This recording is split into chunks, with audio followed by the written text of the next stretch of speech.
Hello, come in. Please sit down. Thank you.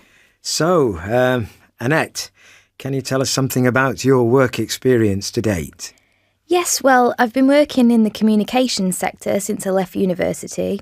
To start with, I worked as a volunteer at a local radio station, but more recently I've been working as a press officer for a local homeless charity. And why are you interested in the post of communications coordinator?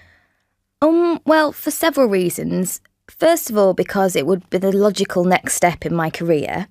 In my current job, I write press releases and liaise with volunteers to develop stories, and I think this post would give me the chance to develop my skills in this area. Secondly, because I want to stay in the non-profit sector, and I'm particularly interested in local projects and coordinating the work of the local volunteers. That's an area that I would really like to learn more about. When I was at university, I took 3 months out to travel around Latin America and I got involved in some voluntary work in Costa Rica. I actually came across some volunteers who were working for the RPA. I was very impressed by what I saw. I'm sorry, I interrupted you. You were saying...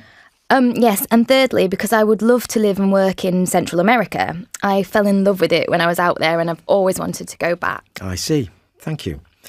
And what do you think you personally can bring to this job? Well, as my CV shows, I've got quite a lot of experience of writing promotional materials. I've been running the press office single-handed in my current position for a year. I've worked on various projects where I had to coordinate the work of small groups of volunteer workers. I'm interested in the issues surrounding your work in Central America, and maybe most importantly, I'm hardworking, keen and enthusiastic. Fine. What do you see as your strengths, Annette? Well, I enjoy a challenge. When I started my present job, I'd never written a press release before, but I soon learnt. I take pride in my ability to meet tight schedules and deadlines.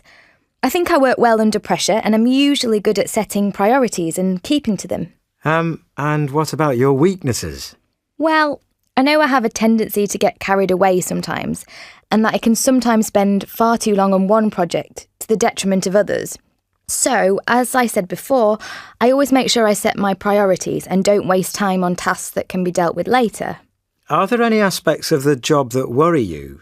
Any aspects you think you may need extra help or support with? No, not really. Although the job is probably a lot bigger than anything I've tackled before, I don't think I'll have any particular problems. In fact, I'm really looking forward to being able to improve my Spanish. And your level of Spanish is pretty good then? Yes, I think so. I'm certainly capable of getting by in most day-to-day situations. Right. Thank you, Annette.